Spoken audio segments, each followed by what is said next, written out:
thrilling. I snuck in like 20 minutes ago, and I was just sitting in the back, and it always amazes me that a movie that is so silly for so long, that kind of goes off this cliff into this sad place, and that audiences are with it, and you guys were so quiet, and that was the dream. I'm still not used to watching it with people. I've just been watching it by myself for many months, so I'm so grateful. You were such an incredible audience, and I was just looking around like, wow, they're locked in. So that was a thrill. I'm deeply honored to be here. I was so excited that I got to come to a screening out here, and this is a big deal for me, and I just want to thank you for coming. And yeah, I'm just here to answer questions, so if anybody has any, I will answer them. Yes, you. First, I wanted to say thank you for the performance, because you was one of my favorite actors. Secondly, did you get a script what are you looking for? When I get a script, what am I looking for? Not just actors, but like directing too. Directing, like six table, what's the one that you decided to do? What makes the script the one that you? I mean, for me, it's like singularity. It has to feel like it's one of one. It has to feel like it has something in it that hasn't been said in this way. I will say, I guess it's always a different kind of decision. For this one, I had been looking for a piece of material for a long time that would allow for this experiment that I wanted to conduct, which was, can we make a movie the way we've always wanted to make a movie as actors? And that is to do it with rehearsal, on film, in order. And it was like, I always thought, what will we ever be able to do that? It's so hard, logistically impossible often, you know.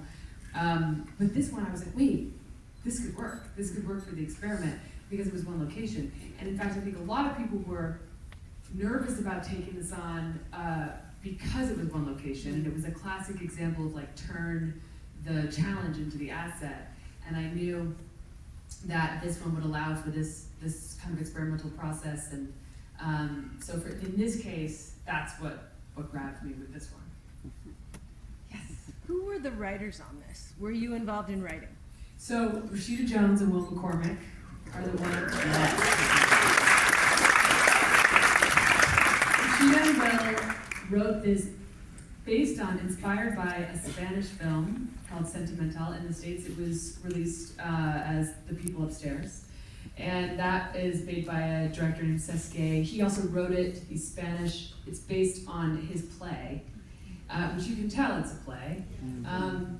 And Rashida and Will took that about 6 years ago and reinterpreted it as an American version. And then it was looking for a home for a while, as these projects do. And when it came to me, I identified it as like maybe potentially one for the experiment, and I pitched that to Rashida and Will and said, what if we get the greatest actors ever, and we pull them together and we workshop this together to feel really specific and personal, because it felt like a movie that really needed to be personal. It needed to be a chance for everyone to kind of really confess. Like they say, great art is confession. It felt like a confessional. And then at that point, we reached out. I reached out to Seth. I had just worked with him on the studio, and I've known him forever, and I thought he has to be Joe. And he's also one of the greatest writers ever. So he was interested in this workshopping idea, which would be a 2-week intensive where the 6 of us, 2 writers and 4 of us, would sit at a table and just tear it apart. And we added so much of our own lives to it. Each of these actors wrote a large chunk of their own material. And I mean, Penelope Cruz, the greatest comedian of all time, as far as I'm concerned, she came up with the whole Sade dancing. That was her. She wrote the menopause monologue. It was very important to her. Did that get in? She came up with so much, and they each did. I should say that in the beginning it wasn't going to be me. I wouldn't have dared to put myself amongst those actors. We were looking for someone to play Angela, and then they bullied me into it. So I got to join that process, and it was only with writers who would be that generous and kind of elastic in their imaginations. They worked with four of the most intense people ever, just blurting out ideas. I mean, Edward Norton is an actual genius, and we're so lucky that we got to work all together in this way. It felt like a play. Mm-hmm.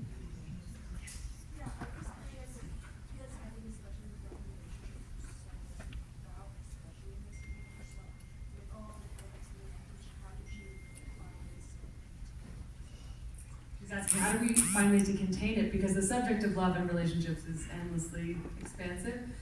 I think that was the specificity of our personal stories we wanted to tell, matched with the story, the template that we had. We wanted to really tell the story of people who, Joe and Angela, had forgotten their own agency within their relationship and within their lives. They'd come to the very common place of, this person makes me miserable.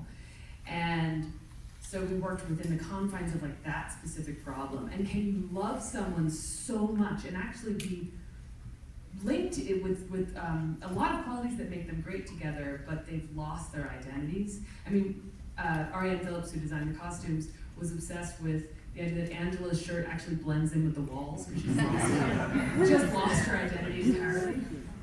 And then for Pina and Hawk, we wanted them to be an example of people who have learned a tremendous amount through life and have embraced the idea of evolution and really are living lives they've chosen for themselves and taking a lot of responsibility within their lives for their own happiness.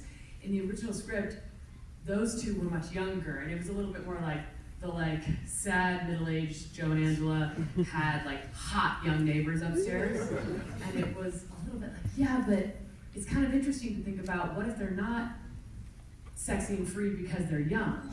It's a choice. You can be any age and prematurely make yourself dead in the ground or totally thriving.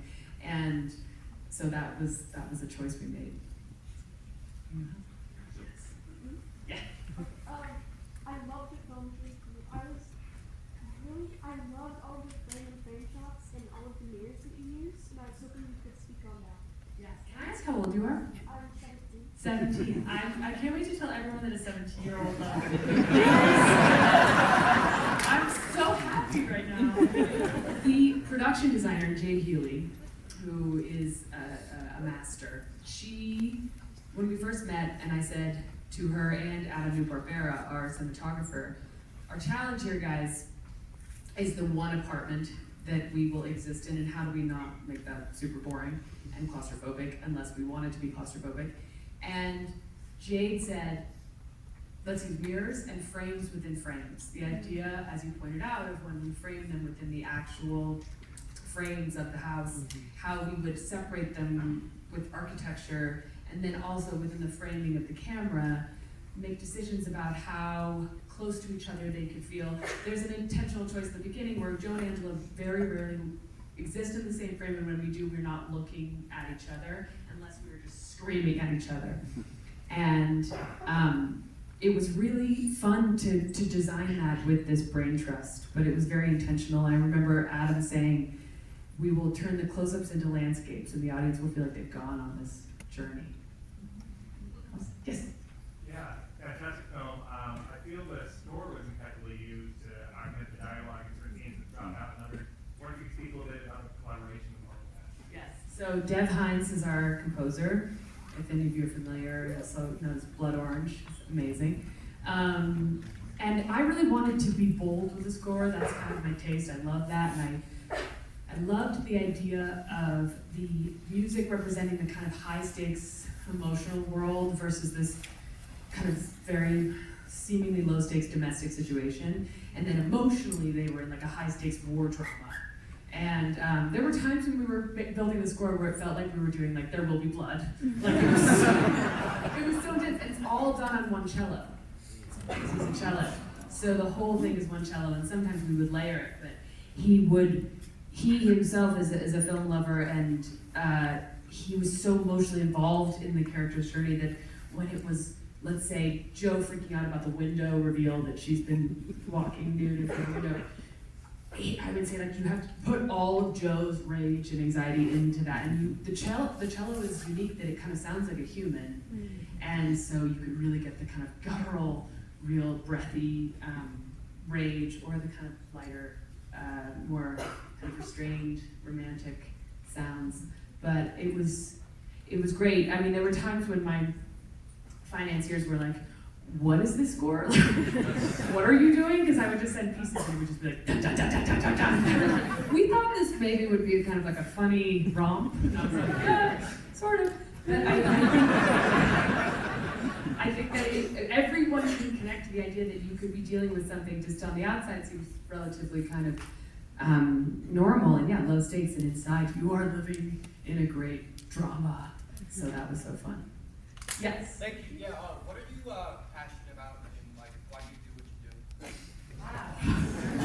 do? Wow. I'm really passionate about storytelling. I come from, my whole family are journalists, like my grandparents, my parents, my cousins, everybody. And when I realized I wasn't going to enter the family business, I just wanted to find my own way of telling stories. So I think any way I can do that. But the thing about making movies is I think you realize that, like I said before, the specificity and the personal confession is where it gets really interesting. So I think you get better as you get older and live through a lot more life, and you feel passionate about taking your failures, your heartbreaks, your everything, and having this catharsis. So I've discovered that what I'm really passionate about is like the art as catharsis, storytelling as catharsis, and hoping that other people can connect to that. Up here. Oh, yes. You're an exception. And my husband and I saw both movies, and just, you're so wonderful. I think so.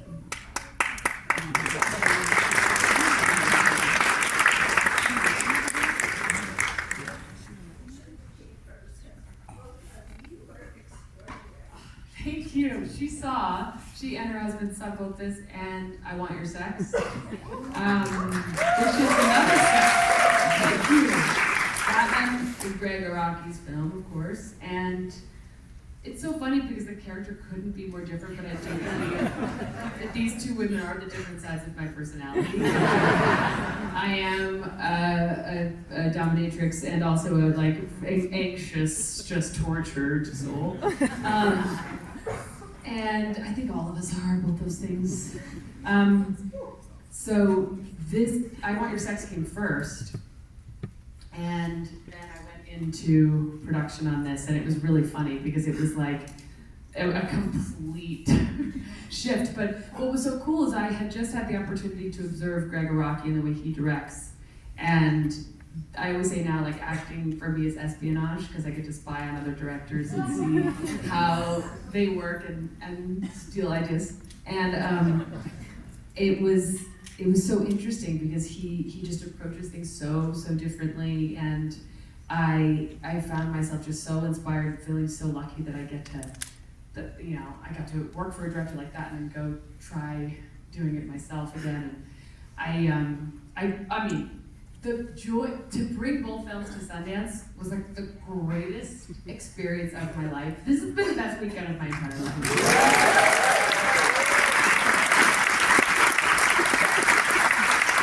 I don't have my 2 children now. But I have had the most extraordinary time because I think both those movies couldn't exist inside the studio system and needed a home like Sundance to understand them. I mean, I really do believe without Sundance, where were these movies going to go? I'm so glad people are connecting to them, but that happens because they're offered within the context of this grand love letter to storytelling and filmmaking. So I'm really honored you saw both of them. Thank you. How about back rows? I feel like I'm being respectful, but yeah. What have you learned from this experiment in shooting in script order, and what are you going to take with you on the next movie you direct? If I could always shoot in script order, so based on this, I guess it's like an obvious thing that it makes everyone much better at acting. But we kept looking at each other like, because none of us had done that. And they have like a collective billion years of experience and they hadn't done it. And we kept saying, like, can you imagine if we shot the ending on day 2, how bad it would be? It would just be like really bad. And I learned that when possible to always do that, but it's often like it's really hard.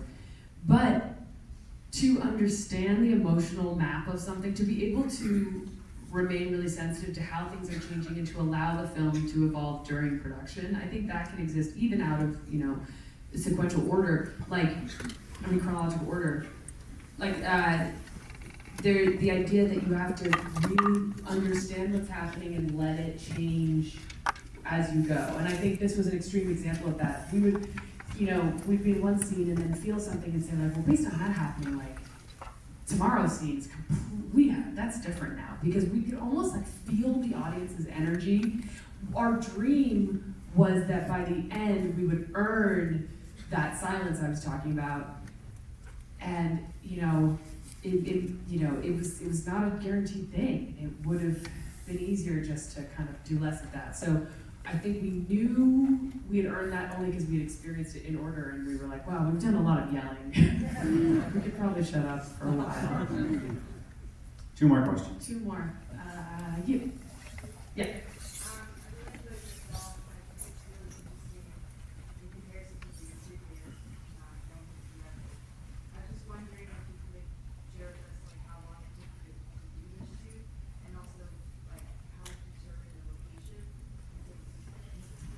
So how long, the kind of process of how long it took and how we determined the location.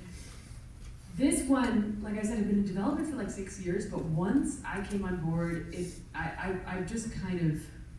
just threw it into motion, because I was so bored of development. I had been in development for a couple years, and I just was suddenly feeling like I had a desk job. I was just sitting on Zooms all day long. I was kind of depressed by it, and I had all these like big things, ostensibly in theory coming together, but not. And I was like, let's just make a movie. Let's just go do it.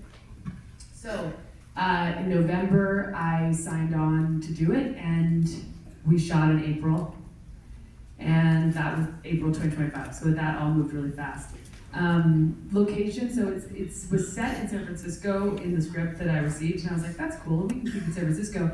But the inside of the apartment, I admit, I designed just like Jade and I designed it like more like Upper West Side, New York, kind of, that's where I was born, that's where I was a little kid, and it felt right for them. We shot it in Los Angeles at Sunset Las Palmas, the soundstage, and we built the entire apartment on a stage very quickly. And it was remarkable to make a film in Los Angeles because our crew had been through COVID, strikes, fire, and many of them hadn't worked in a year. And the vibe on this set is such a part of the DNA of the movie, because I remember when they were building the set one day, I walked in and everyone was dancing, and I was like, wow, this is a happy crew. And they said, we haven't worked in 9 months. And this is so great that we get to build something and work in LA. So the film is very much a product of that kind of energy. Yes. Love the movie. That was amazing. You kind of had like a 90s vibe to it. And so I was just kind of curious, what are some of your like 90s favorite comedies? I feel like we don't do as many comedies with heart anymore. So it's kind of great to see. It's true, 90s comedies had a lot of heart. If you even like Mrs. Doubtfire, it's like a comedy about like divorce. And I'm so inspired by that. I think, this movie was really inspired by Mike Nichols, and I felt could be our Who's Afraid of Virginia Woolf, with also a lot of influence from Woody Allen films. There's a lot of, Hannah and Her Sisters and Little Annie Hall, Husbands and Wives. There's Cassavetes' inspiration in there. And then even more recent films like Joanna Hoag's film, The Souvenir, like in terms of the visual references. But I hear you on the 90s reference, because I think you're right. And I feel that, I think today there's an assumption that audiences won't accept that it'll feel almost like you've betrayed them if you put heart in it, and people just want like hard comedies. But that was the goal. That was the attempt. And hopefully it works. Thanks. Thank you all.